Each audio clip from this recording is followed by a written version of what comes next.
훈련자만 들어가면 춥고 배고픕니다. 계급에 상관없이. 이렇게 훈련이 아무에게나 쉬운 게 아니에요. 참 어렵습니다.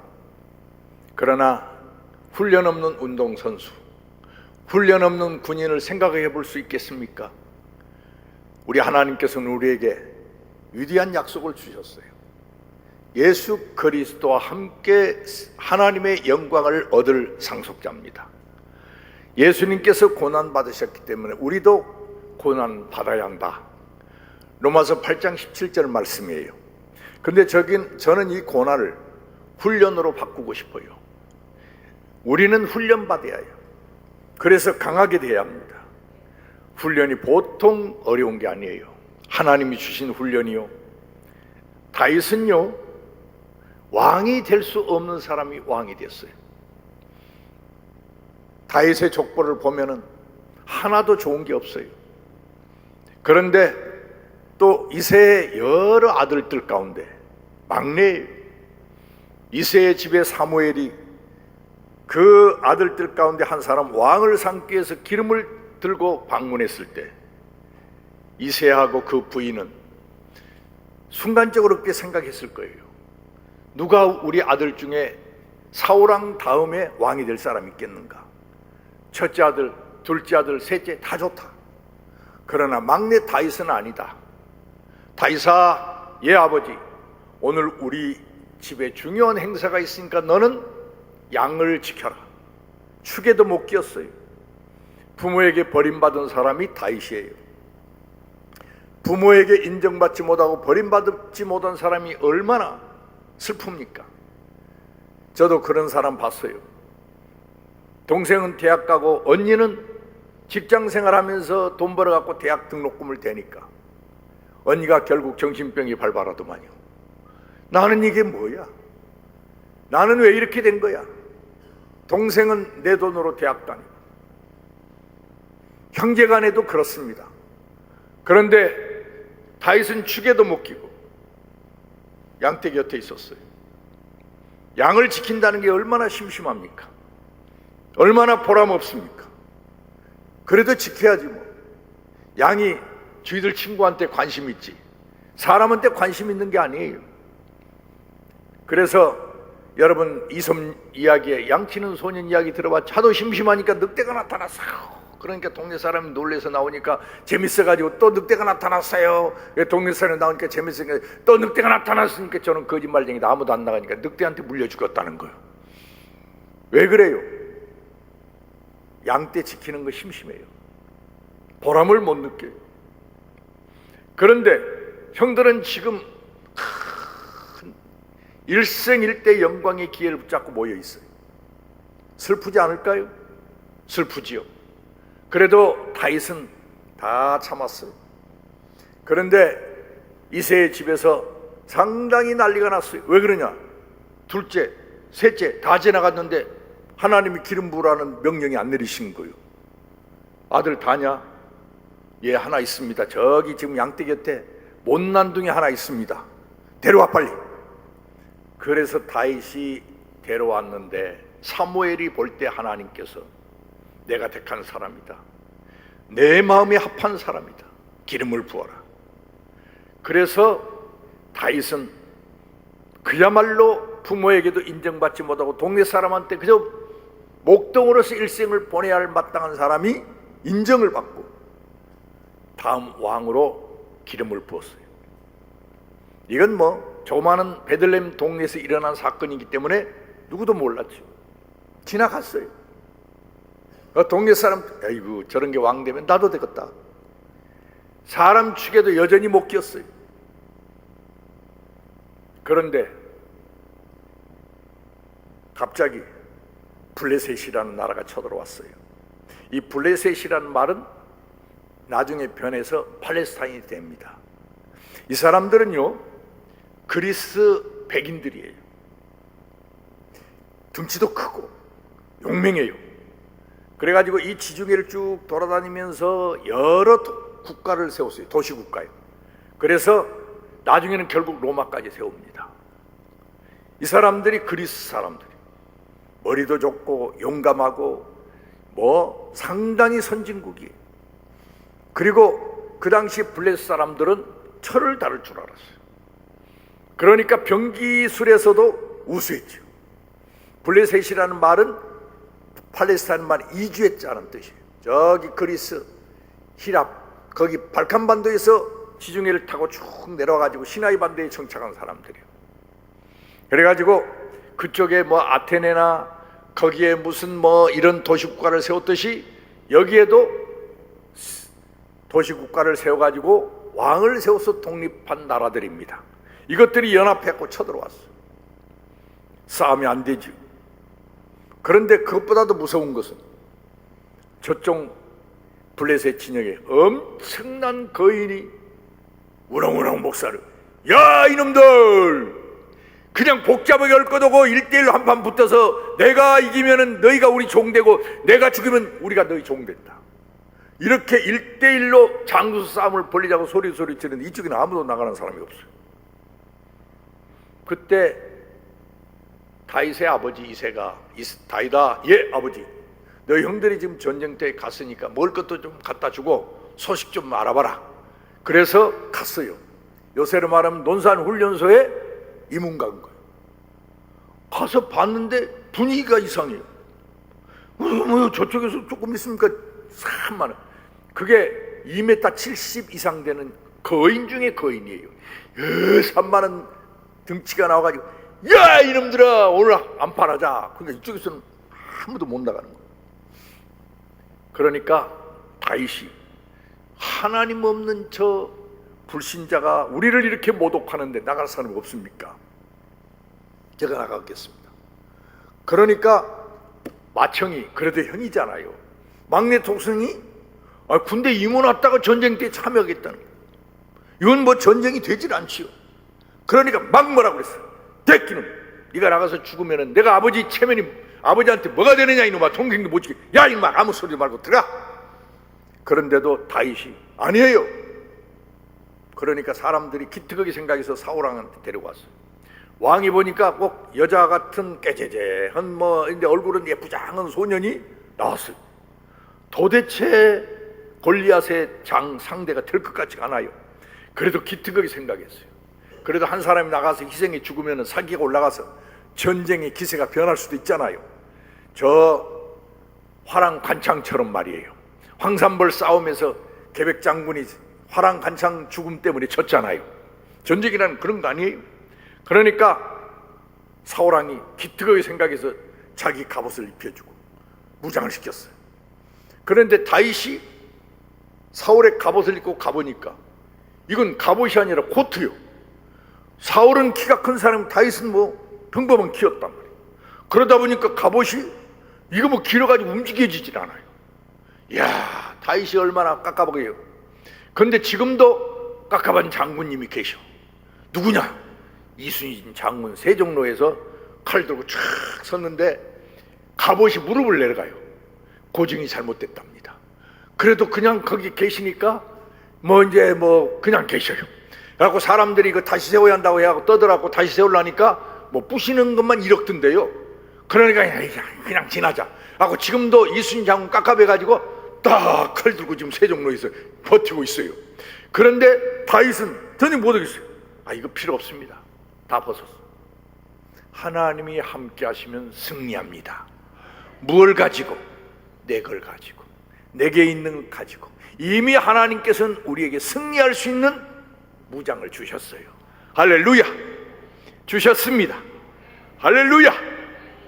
그래가지고 탁 나가니까 골리앗이 모처럼 뭐가 나오니까 그래도 긴장이 찬찬히 보니까 아이고 기집애 같이 예쁘장한 소년이 하나 툭 튀어나오는데 칼도 안 들고 막대기를 들고 나왔어. 내 기름, 내가 강아지냐 이놈아, 넌 오늘 나한테 죽었다. 그러니까 다윗 보세요. 뭐라고? 내가 오늘 너 죽일 거야. 그런데 사실 골리앗의 눈에는 돌팔매가 안 보였어요.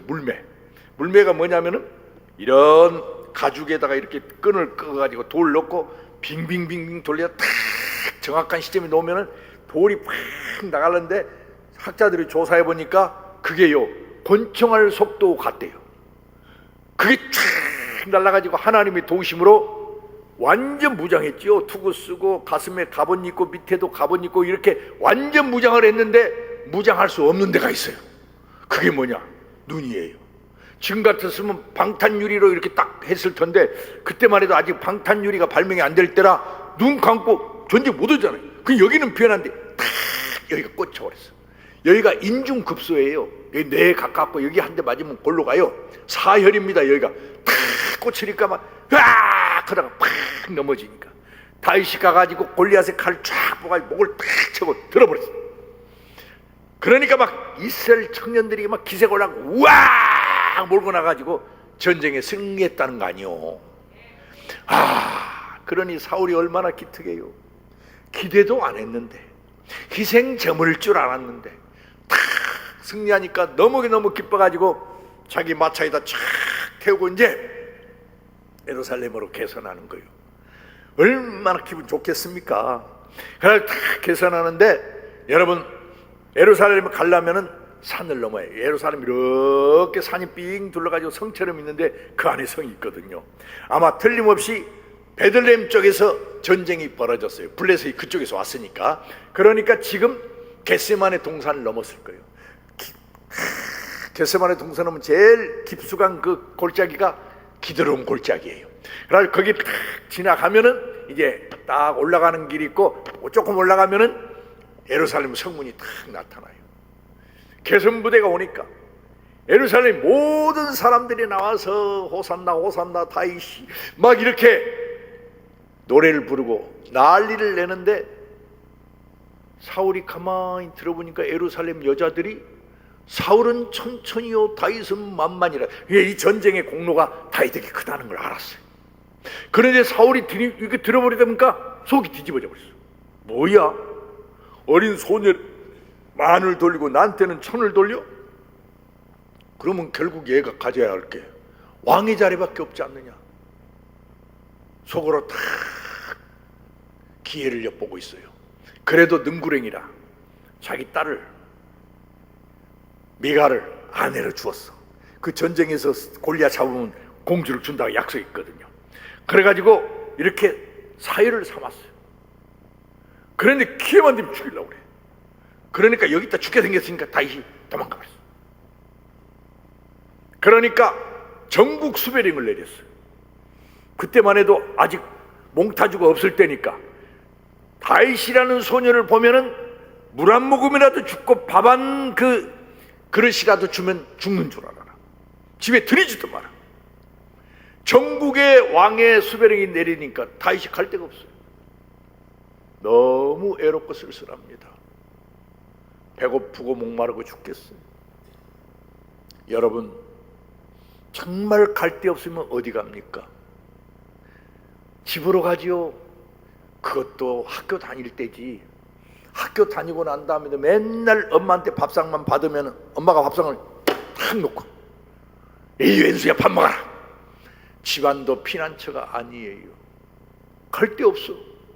어디로 가요? 틀림없이 정답을 말씀해 주셨을 거예요. 정말 훌륭합니다. 성전에 가서 기도해야 해요. 기도해야 합니다. 여러분 성기동 교회 또 이렇게 기도원에 와서 이 성령께서 함께 하시는 이곳에 기도하면 하나님께서 우리의 기도를 들어주십니다. 이리에서 이런 사건이 있었어요. 고압선에 까치가 집을 짓고 까치 새끼를 낳았는데 개구장이 그거 올라가서 그 까치 새끼 잡으러 올라가다 붙어버렸어요. 이게 누구냐? 교회 권사님 손자예요. 집사님 아들이에요. 두 가부가 이 아들 손자 하나 믿고 사는데 아무개 손자 전신주에 붙어버렸어요. 그러니까 이 고부간에 팍 뛰어서 전신주 밑으로 온 게 아니라 예배당으로 달려갔어. 예배당으로 달려가지고 막 엉덩이를 쓰면서 하나님 살려주세요. 우리 아들 우리 손자 살려주세요. 그러니까 결과도 몰랐지요.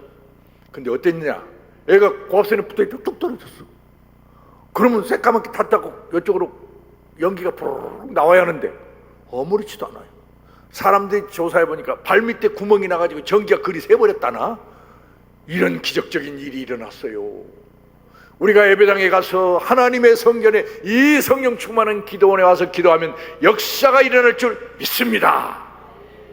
다윗이 성전에 찾아갔어요. 그때만 해도 천막 성전이었어요.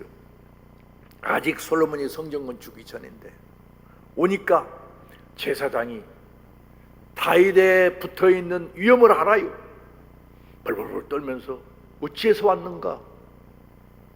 어떻게 왔는가? 다윗이 거짓말 쳤어요.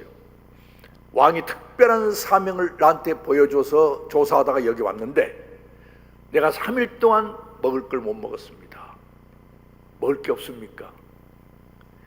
여기 너희들이 먹을 건 없고 제사 지낸 떡, 그걸 진설했다 해서 진설떡, 진설병이라고 그래요. 하루에 12개씩 하나님 앞에 제사 지냈다가 또 하루 지나면 물려내고 또 12개 진설하고 그래요.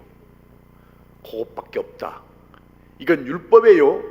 제사장 네지파만 먹도록 돼 있어요. 그런데 네지파만 먹도록 하는 율법보다 사람의 생명이 더 우선이라는 율법이 상위 율법이에요. 그러니까 제사장이 너희들이 여자만 가까이 안 했으면 먹어라. 우리 여자하고 가까이 할 시간도 없고 마음도 없어요. 그러죠. 도망다니기 쫓겨다니는데 뭔 그러겠어요. 그래서 그 떡을 줬는데 이걸 사울왕이 고자질해 버렸어. 그 이방의 에돔의 장군이 그 항복해서 거기서 사울왕 밑에 있는데 이 고자질한 거예요. 제사장이요 떡 줬대요. 그러니까 사울왕이 제사장 다 불러다가 꽁꽁 묶어가지고 저작거리다 내놓고 세상에 제사장 에봇을 입은 가운을 입은 제사장 70명 목 잘라버렸어. 이 이야기를 다윗이 들었어요. 얼마나 미안하고 죄송하고 두렵습니까? 세상에 아무 죄도 없는 제사장을, 하나님의 거룩한 사람을 나한테 마른 떡 하나, 그 맛없는 떡을 좀 주었다고 그래서 이렇게 다 죽였으니 나 같은 잡히면 어떻게 되겠냐? 어디로 가야 하느냐? 이스라엘 천재는 갈 곳이 없어요. 그래서 궁여지책으로 블레셋 나라에 가서 항복하기로 했어요. 블레셋 나라에 항복하기로 했는데 여러 그 연방 이게 도시 국가들인데 아기스한테 갔어요. 아기스가 누구냐? 여러분 유명한 장군의 고향이에요. 아세요? 우리 한국 사람들은 몰랐다가도 사지선다가 나오면 딱 맞춰버려요. 찍는데 귀재들이요. 자, 사지선당입니다. 강감찬 장군, 을지문덕 장군, 이순신 장군, 골리앗 장군. 그럴 줄 알았어요. 골리앗 장군의 고향이 거기요. 그러니까 자기가 골리앗을 죽이고 영웅됐으니까 그 나라에 가면은 자기를 영웅 대접하지 않겠느냐. 좋게 말하면은 정치적인 망명이고 나쁘게 말하면 내가 당신 쫄게 되겠습니다. 항복 문서를 내놓고 무릎 꿇는 거예요. 하나님 편에서 보면 얼마나 기가 막혀요. 하나님의 사람이 불신자한테 가서 무릎 꿇는 거 되겠어요. 여러분 목구멍에 포도청이라고 그래도 신앙 절개를 해서나가면 불신자들에게 순종하지 마세요. 사장이 악한 죄를 저질러 따라가지 마세요. 그러나도 다 하나님이 우리 먹고 살 길 열어주세요. 하나님 우리 앞길 지시해 주십니다. 그런데 다윗 왕도 시험에 들어가지고 거기 가서 항복하려는데 누가 와? 골리앗을 죽인 다윗이 온답니다. 그래? 그거 잘 텐데. 그런데 아기스 신하 중에도 지혜가 있는 사람이 있어요. 임금님, 다윗은요 호랑이 새끼입니다. 지금 죽여야 합니다. 저거 크면요 큰일 납니다. 잡아 죽여야 합니다. 말 들어보니까 그럴듯해. 진짜 나중에 다윗 때문에 블레셋 나선 거의 멸망해버려요. 그러니까 그 신하들이 잘 봤지요. 그래가지고 다윗이 환영받을 줄 알고 가봤는데 살기가 가득해요. 순간적으로 야, 죽을 자리 왔구나. 호랑이 입으로 돌았구나. 그래 탁 넘어져가지고 막 미친 사람의 흉내를 냈어요. 근데 아기스가 이렇게 봐. 이놈이 진짜 미친 사람인가 아니면은 살려고 거짓 불행했는가 인데 너무너무 다윗이 미친 사람 연기를 잘한 거예요. 어떻게 됐을까요? 다윗이 무슨 연기 학원 다녔어요? 중앙대학교 연극 영화과 다녔어요? 아이돌 훈련 받았어요? 아니에요. 그런데 어떻게 그렇게 훈련을 잘했어? 연기를 잘해가지고 적군들의 눈을 다 속였을까요? 그 사람들도 멍청이 바보 아니에요. 이건요, 그 당시에 시상식이 있었다면 아카데미 나무 주연상감이요. 와, 어떻게 해요? 연기할 필요가 없었어요. 하나님, 나 어떻게 해요? 우리나라에서도 좋은 일 했다가 맞아 죽게 생겼고, 와서 항복하는데 여기서도 죽이려고 그러고, 하나님, 나 어떡해요? 어떡해요? 나 미치겠어요. 그냥 뒹굴면 돼요. 전에 제가 책 제목이 하도 흥미로워서 읽어본 책이 있는데 책 제목은 기억나요. 나도 때로는 미치고 싶다. 누가 썼냐? 정신병원 여자 의사가 썼어요. 정신병 의사들은요 참 미천 안 들고 돈도 잘 벌어, 주사도 안 줘요. 여기다 휴지 한 통 놔두면은 환자들이 와가지고 띄워줘. 내가 이렇게, 아이고 우리 시어머니가, 아이고 우리 남편은 또 더 미워요, 아이고 나 못 살겠어요, 이렇게 한참 울고 다 울며 시들을 하면 이제 돈 내고 가요. 참 쉽지요. 여러분 자녀 손들 있으면 정신과 의사 만들어주세요. 그런데 그 사람들도 힘들답니다. 그 넋들이 듣고 있으려면 미치고 싶대요. 무슨 치료가 있는 게 아니에요. 치료 방법이 있는 게 아니에요. 그냥 들어주고 안정기 하나 주고 보내는 거예요. 그러니까 자기도 미치고 싶대요. 다윗이요 미치고 싶은 거예요. 여러분, 미치고 싶을 때 있지요. 오도 가도 못하고 그럴 때 이렇게 생각하세요. 아, 하나님이 나를 지금 훈련하고 계시는 거야. 오늘 아침에도 우리 원장 목사님, 우리가 받은 고난보다도 하나님의 축복을 더 크게 받을 거다, 좋게 비교할 바가 못 된다 그랬지요. 할렐루야. 그래요. 그런데 하나님 훈련이 너무너무 어려워요. 다윗이 훈련에 딱 한 번 떨어지니까 그때 지은 시가 시편 22편이에요. 나의 하나님, 나의 하나님, 어찌하여 나를 버리십니까? 하나님 훈련에 빠지면요 버림받은 느낌이 들어요. 하나님은 뭐 당연한 거고, 친구도 외면하고 가족들도 외면하고 천상천하에 나 혼자 있는 것 같아. 나의 하나님, 나의 하나님, 어찌하여 나를 버리십니까? 여러분 많이 들어본 말씀이지요. 예수님께서 십자가상에 7마디 헌중에 엘리 엘리 나바 사박다니, 어찌하여 하나님 나를 버리십니까? 우리 예수님도 똑같은 심정이었어요. 십자가에 매달려 우리를 위해서 사죄의 고통을 받으실 때 당신 너무너무 힘든 거예요. 엘리 엘리 나마 사박다니, 나의 하나님, 나의 하나님, 어찌하여 나를 버리십니까?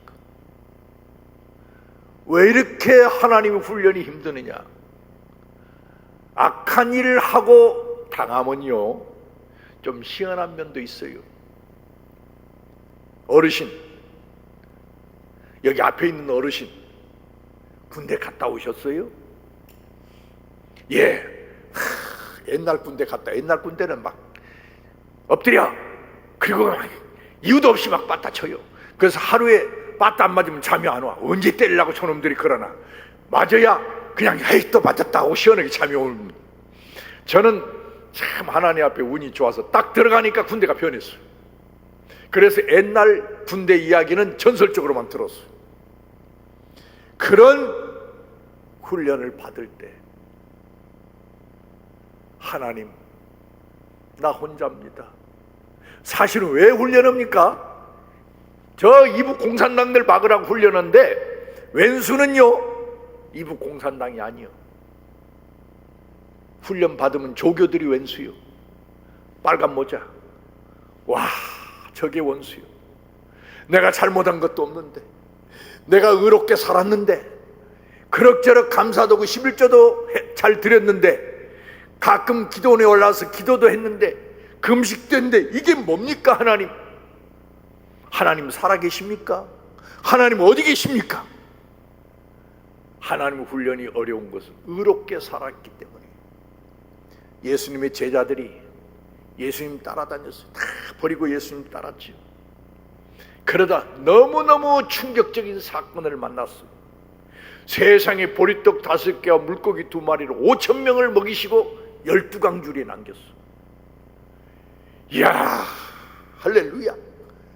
우리 스승 따라다닐만 하다. 이제는 참 좋다. 그런데 하나님의 영광을 하나님이 보여주셨는데, 세속적인 인기가 너무 올라가니까 예수님께서 제자들에게, 야, 배 타고 갈릴 건너가. 그래서 예수님 말씀 쫓아서 갈릴리 호수를 건너고 있는데 큰 풍랑을 만났어요. 어떻게 건넜다고요? 예수님 말씀에 순종하기 위해서 갈릴리를 건넜는데 풍랑 만났어요. 여러분, 불순종하면 풍랑 만난다고 그러지요? 누구요? 요나처럼. 아니에요. 순종해도 풍랑 만납니다. 갈릴리 호수에 가보면요, 주위에 삥 한 1000m 정도 되는 고지가 있어요. 얼마 안 높지요. 그런데 이 갈릴리가 지중해보다 더 낮기 때문에 꼭 항아리 속에 들어있는 것 같아요. 쫙 여기에 바람이 불면 바람이 휘몰아칩니다. 그러면은 파도가 어디서 불어올 줄 몰라요. 그러니까 제자들이 갈릴리 바다를 잘 아는 전문가들이에요. 거기서 어부 생활을 했으니까 갈릴리 바다의 풍랑이 얼마나 무섭다는 걸 알아요. 그래서 열심히 노를 졌습니다. 뭐 하기 위해서요? 어떤 분한테 물어봤더니만 빨리 해안가로 닿기 위해서 노를 졌는데, 천만에요. 그렇게 노져면 죽어요. 풍랑일 때는요, 전진할 수 없어요. 태풍이 불어오는데 저기 신안군, 전부 섬으로 된 군이 신안군이죠. 그 조그마한 섬에서 모든 배가 다 깨졌어요. 선착장에 올려놓은 배까지 다 깨져버렸어요. 그런데 그 섬에서 배 한 척이 살았습니다. 어떻게? 연세가 지긋한 선장님께서 배를 몰고 바다로 나갔어요. 그래가지고 풍랑이 이는 쪽에 배 앞머리를 탁 대고 그 풍랑이 다 지나갈 때까지 버틴 거예요. 사실은 배는요, 앞뒤로 정확하게 파도를 만나면 안 위험해요. 근데 옆으로는 가볍게 파도 하나 맞으면 세월아처럼 넘어가 버립니다. 옆 파도가 무서운 거예요. 그러니까 제자들이, 제가 안 봤지만은 지금 파도 오는 쪽으로 배를 돌리려고 노력한 거예요. 그래서 하니까. 그런데 요한은 아마 나이가 어리고 그러니까 힘이 없으니까 배 앞에 서서 오른쪽 파도요 그러면 왼쪽으로 저어가지고 배를 맞춰놓고, 왼쪽에 파도요 그러면 또 오른쪽 맞춰놓고. 아마 다른 유다는 꾀가 많으니까 뒤쪽에서 힘든 노를 안 젓고 신발장으로 물 퍼내고 있었을 거예요. 그렇게 지금 사투를 죽을 둥살둥 모르고 사투를 벌리고 있는데, 앞에 이렇게 파도가 어느 쪽으로 오는가 잠깐 지금 보고 있는데, 파도 치는 골머리에 이 파도 머릿속 허연 인간이 걸어오고 있어요. 밤 12시경에 도깨비가 나오는 시간대죠. 여러분, 밤 10시부터 새벽 3시까지는 귀신이 활동하는 시간대니까 기도할 때도 세게 오셔요. 소름이 끼치면 야, 사탄을 물러가라. 그러면 우리 예수님께서 우리를 지켜주십니다. 그것보다도 하나님 나 지켜주세요, 이렇게 겸손히 기도하는 게 좋아요. 어떤 교회에서 목사님이 청년들 데리고 산에 가서 띄엄띄엄 내놓고 기도하라. 무섭기가 들면은 하나님 보호해달라고 그렇게 해라. 그런데 저쪽에서 젊은 장로님이 한 분 따라가셨는데 나야 뭐 허거는 그냥 소리 지르는데 온 산층이 찌렁찌렁 울리더래요. 사탄아 물러가라, 한번 해보자. 우와! 근데 조금 있으니까 아무 소리가 안 들어. 가보니까 귀신한테 잡혀가지고 개거품을 빠글빠글 내놓고 있더래요. 그냥 하나님이 우리를 지켜주시라 하면 됩니다. 도깨비가 활동하는 그 시간에 파도를 타고 사람이 와요? 이게 무슨 일입니까? 이게 뭡니까? 이게요, 내가 어느 교회 집회할 때 물어봤더니만 예수님이다 어떤 권사님이 그래서 실제로 귀신 만나면 그런 권사님들은 기저귀 차야 오줌 똥이 다 싸버려요. 지금이니까 그게 귀신, 예수님, 그게 귀신이지요. 이게 뭐요? 제자들이 예수님에게 순종했는데 파도에다 귀신까지 만났어. 꼭 고난이 오면은 세트로 옵니다. 적금이 깨지면 은행도 부도나가지고 개까지 깨지고 다 깨져. 또 직장이 떨어지면 아프기까지 해. 꼭 힘든 일이 겹쳐서 와요. 정신 모르게 옵니다.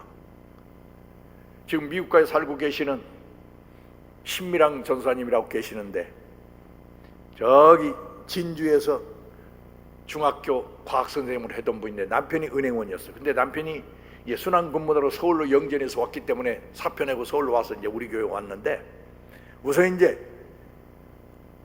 의식주 값을 줄이기 위해서 방 한 칸 얻어가 그렇게 사는데 시골에서는 그러잖아요. 그 옛날에 꼭 아랫목에다가 밥통을 묻어놨어. 그리고 이제 점심 되면 퍼먹고 또 닫아놓고 저녁 되면 또 퍼먹고 그래. 그게 습관돼 가지고 방 안에다 밥통을 넣어놨어. 근데 그 밥통에 김이 뽀락뽀락 나는 구멍이 있잖아요.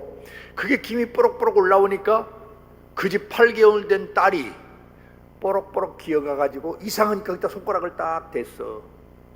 얼마나 뜨겁고 아프겠어요. 그냥 잡아 빼면 상 끝인데 애라 애기라 손가락은 거기다 놓고 앰뷸런스 비상 사인만 울린 거요. 엥 애가 막 죽는다고 오니까 엄마 가보니까 손가락이 익어버렸어. 그래서 그때만 해도 병원보다는 약국에 먼저 가서 1차 상담을 해. 약국 가서 아이고 이거 어떻게 그냥 뭐 거기다 화상약이나 발로 그럴 줄 아는데 약사가 안 되겠습니다. 화상 전문병원에 가야 합니다. 우리 지역에 영등포에 가면 화상 전문병원이 있어요. 거기 가니까 젊은 사가 보더만 아이고 이 근육이 상했네요. 이거 이식 수술해야 합니다. 세상이 접시물에 빠져 죽는다고 밥통에다 손가락 대가지고 이식 수술을 하면 그때 당시에 보험도 안 돼요. 돈도 많이 들어가고 또 애를 전신마취를 시켜야 하는데 애가 전신마취 한 번 하면 한 3개월은 안 커버려요. 평생 장애가 올 수도 있어요. 그런다가 또 어디서 이식을 하면 설 띄워야 하잖아요. 옛날에 지금은 그런 거 다 옛날 이야기입니다만 우리는 천연두 접종을 여기다 했어요. 우두 여기다 맞았어요. 이게 무슨 신호인 줄 압니까? 세상이 아무리 싸가지 없는 세상이 돼도 여자들 이 이상은 안 내놓고 다닐 거다. 엄마들이 아주 안전지대에다가 상처를 냈어요. 근데 벌써 이거 넘어가 버려가지고 지금 뭐가 다 내놓고 다녀. 어떤 사람은 또 다른 데는 감추고 여기만 내놓고 다니는 사람도 있더만요. 그러면 살을 어디서 띄웁니까? 엉덩이 금방이 띄워야 하는데 거기도 안전지대가 아니에요. 제가 저기 브라질에 있는 상파울루 해안에 가서 보니까 멀리서 보니까 여자들 옷을 안 입고 있어. 깜짝 놀래가지고 선교사님 여기 나체 해변입니까? 뭐 서구에는 뭐 나체로 해변 그 있다 그러니까 거긴 줄 알았어요. 누드 초인 줄 알았어요. 아니에요. 가까이 보니까 수영복은 입었는데 이건 수영복이 사람의 몸을 가리는 게 아니라 몸이 수영복을 가리고 있어. 끈 하나 있어가지고 멀리서 보니까 수영복이 안 보인 거예요. 어디서 달을 떼옵니까? 그래도 여자로 커야 안 돼. 손가락에 흉터 나면 안 되죠. 그래서 수술하려고 여러 가지 조사해보니까 간이 안 좋아. 간 수치가 안 좋아가지고 이건 전신마취 못 깨날 수준이에요. 이러지도 저러지도 못해가지고 애를 얻고 제 사무실에 왔어요. 교인들은 웬만큼 어렵지 않으면 안 와. 죽을 때가 돼야 와. 여러분들은 그리 하지 마세요. 살 만큼 됐을 때 와서 금식 기도해야 해. 미리서 예방 차원에서 하셔야 해. 여러분 그럴 거죠? 그렇게 하세요. 그런데 이것 때문에, 간 때문에 전신 마취 못 오니까 시간이 지났어. 그러다 보니까 딱지가 입었어. 다시 그 의사한테 가봤어요. 의사가 이렇게 하니까 딱지 떨어져 버렸어. 아무렇지도 않아. 세상에 아무렇지도 않은 손가락을 과잉 진료해가지고 이걸 이식 수술은 텀턱을 낼 뻔했는데 하나님께서 막으신 거예요. 갑자기 간 수치를 막 올려가지고 수술 못하게 막으신 거예요. 할렐루야. 여러 가지 고통이 오는 한 고통은 예수님이 우리를 축복해 주시기 위해서 오는 모습이에요. 할렐루야. 예수님이 제자들이 고통받는 모습을 보시고 풍랑이는 바다를 걸어오신 거예요. 깜짝 놀라서 걱정하지 마라, 나다. 예수님께서 그렇게 말씀하셨어요. 제자들이 어안이 벙벙해. 그래도 베드로가 훌륭해요. 선생님이십니까? 그래, 나다. 근데 여기 우리나라 이제 성경에는 그냥 나다 그랬는데 이게 의미심장해요. 이 나다라는 말을 영어로는 I am that I am이라는 말이에요. 이건 모세가 떨기나무 불꽃 불이 붙었는데 안 타는 거예요. 너무 이상해서 조춤 가보니까 그 불꽃에서 음성이 와, 깜짝 놀라요. 누구십니까? 나다. 그럴 때 그게 히브리 말로 여호와예요. 영어로는 I am that I am. 한자로는 스스로 계시는 자, 자존자라는 뜻입니다. 요새는 좀 세련되가 I am who I am이라고 하더만요. 예수님께서 제자들에게 나야, 내가 모세의 불꽃 가운데서 나타나신 여호와야. 걱정하지 마. 배에 올라가서 그 전에 베드로가 정말 선생님 나를 물 위로 걷게 해주세요. 그러니까 걸어와. 그래서 물 위로 탁 찰박 걸으는 순간에 파도가 으악 치니까, 파도 무서워요. 여수에서 해양경찰님께서 사람들 구조하려고 구명조끼를 입고, 방파제 아니에요, 저쪽 바다도 아니에요, 방파제 안에 들어갔다가 익사했어요. 그렇게 파도가 무서운 거요. 그러니 파도가 치니까 베드로가 어부 아닙니까? 파도에 이력을 하는데 너무나 무서우니까 뽀로로록 두려우니까 깔아앉았어. 그러니까 예수님이 손잡아줬어. 왜 두려워하느냐? 그리고 베드로와 같이 바다에 올라가서 풍랑을 꾸짖었어요. 야! 내까지 게 뭐라고 내 제자들 괴롭혀? 찌그러져! 찌그러지라는 말 알아듣는지 모르시겠네. 우리 예수님 조용해! 그러니까 그 순간에 잠잠해져 버렸어.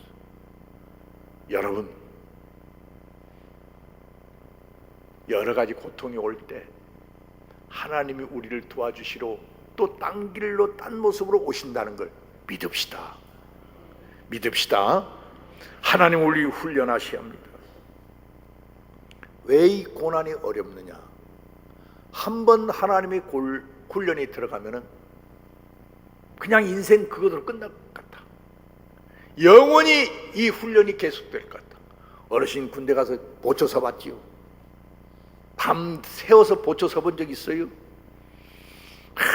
밤에 나가서 보초 나가면 분명히 새벽에 오는데도 새벽에 안 올 것 같아.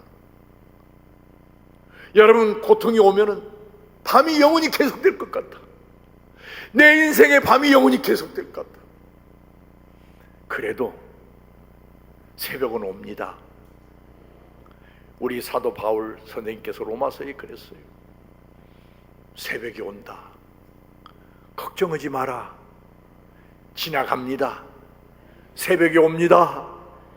하나님께서 우리의 고통이, 당신의 자녀들이 이렇게 고통받는 것을 그냥 보고 계시지 않아요. 반드시 좋은 때가 옵니다. 여러분 잘 오셨어요. 이렇게 하나님 앞에 기도하면은 하나님께서 여러분들 앞에 길을 열어주실 겁니다. 여러분들이 풍랑이는 바다에 배 있다면은 그 난파선 위에 우리 예수님께서 올라오셔서 해결해 주실 줄 믿습니다. 저희 예수님은 그럽디다. 저도 참 어렵게 신학 공부하고 그랬어요.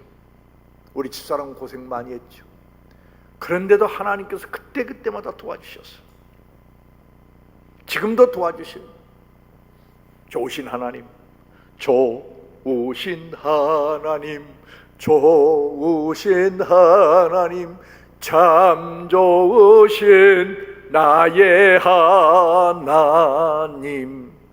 나의 하나님, 여러분의 하나님이 되시길 그리스도 예수 이름으로 축원합니다. 그러면은 여러분, 어떻게 해야 고난이 끝날 건가? 중요한 이야기가 나옵니다. 내가 이 고난을 빨리 끝내버릴 방법은 없는가? 고등학교 3년도 공부 잘하면 월반하는 수가 있어요. 월반하는 수가 없는가? 다윗이 아기스왕 앞에서 미친 체하고 겨우 살아나가지고 나오는데 그때 지은 시가 시편 34편입니다. 여러분 들어가셔서 아직은 잠이 안 오실 테니까 시편 34편을 1절부터 마지막 절까지 읽으시기를 바랍니다. 내가 여호와를 송축하며 내가 항상 여호와를 송축하리로다. 내가 하나님을 찬양하면, 진정으로 감사하면, 진정으로 기뻐하면, 진정으로 쉬지 않고 기도하면 내 고난이 거기서 끝이 납니다. 다윗의 신앙이요 얼마나 좋아졌는지 몰라요. 거기에 보면은 젊은 사자는 궁핍하여 줄을지라도 여호와를 찾는 자는 좋은 것에 부족함이 없으리로다. 그게 아니에요. 모든 좋은 것에 부족함이 없으리로다. 모든 좋은 것. 지금 뭐 아무것도 없어요. 무슨 권력이 있습니까? 따르는 군세가 많습니까? 돈이 있습니까? 안전한 피난처가 있습니까? 아무것도 없는데 여호와를 찾는 자는 모든 좋은 것에서 부족함이 없으리로다. 이건 승리의 포효입니다. 외침이에요.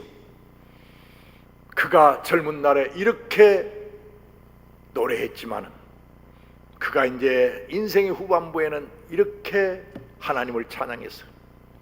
바로 그 다음 시예요. 시편 23편에 여호와는 나의 목자시니 내게 부족함이 없으리로다. 모든 좋은 것이 다 있으면 부족함이 없어요. 여러분, 하나님의 훈련이 끝난 다음에 여호와는 나의 목자시니 내게 부족함이 없으리로다 하고 간증하는 성도들이 되시길 그리스도 예수의 이름으로 축원합니다. 항상 기뻐하고 늘 찬송하고. 그때 우리 생각하면 얼마나 초라해요. 남의 앞에 항복으로 갔다가 죽이려고 하니까 미친지 하고 땅바닥에 뒹굴러가지고 막 침을 흘리고 막 진흙 묻고 막 엉망진창이 나와서 하나님을 찬양하는, 그 호랑이 입에서 나온 것에서 찬양하는 거예요. 그리고 블레셋과 이스라엘의 국경지대에 있는 광야의 굴 속에 들어가 숨었어요. 그 굴이 유명한 아둘람 굴입니다. 여기서 이제 역사가 이루어지는 거예요. 다윗이 아둘람 굴에 있다는 이야기를 듣고 그야말로 슬픈 사연을 가진 젊은이들이 모여들기 시작해요. 주로 다윗의 사촌들, 다윗의 형제들이요. 사울왕 때문에 쪼여서 살 수가 없어요. 그러니까 모였어요. 이게 한 400명에서 한 600명 됩니다. 이걸 성경학자들은 아둘람의 용사들이라고 그래요. 이 아둘람의 용사들이 정체가 뭐냐? 소년단, 경찰, 군대 아니에요. 조직폭력배, 조직이 좀 비슷해. 조직폭력배, 건달들 아니에요. 이 아둘람의 용사들은 정확한 정체를 말하면은 다윗 왕의 정권 인수팀이 조직된 거예요. 얼마 뒤에 전쟁에 사울 왕이 죽어버리니까 사람들이 다윗 왕을 왕으로 모셔왔어요. 그럴 때 아둘람의 용사들이 가요. 다 다윗을 지켜나는 명신들이 됩니다. 나중에 압살롬 반란 때 많은 사람들이 배반했어도 아둘람의 용사들은 다윗을 지켜내고 다윗의 천년왕국을 지켜냅니다. 여러분, 훈련이 끝나면 이런 좋은 축복이 있습니다. 하나님께서 함께해 주실 줄 믿습니다. 그 대신 걱정하고 원망하고 짜증내고 원수 맺고 이렇게 보내지 말고 찬양하며 감사하면서 우리 보냅시다. 정말 힘들어요. 그래도 그렇게 한번 해봅시다. 하나님께서 살아계시니까 우리를 도와주실 줄 믿습니다. 그래서 다윗이 아둘람의 용사들을 모으듯이 여러분 주위에 훈련이 끝난 다음에 축복이 모이기를 그리스도 예수의 이름으로 축원합니다. 기도하겠습니다. 하나님, 훈련이 힘듭니다. 우리 인간으로는 너무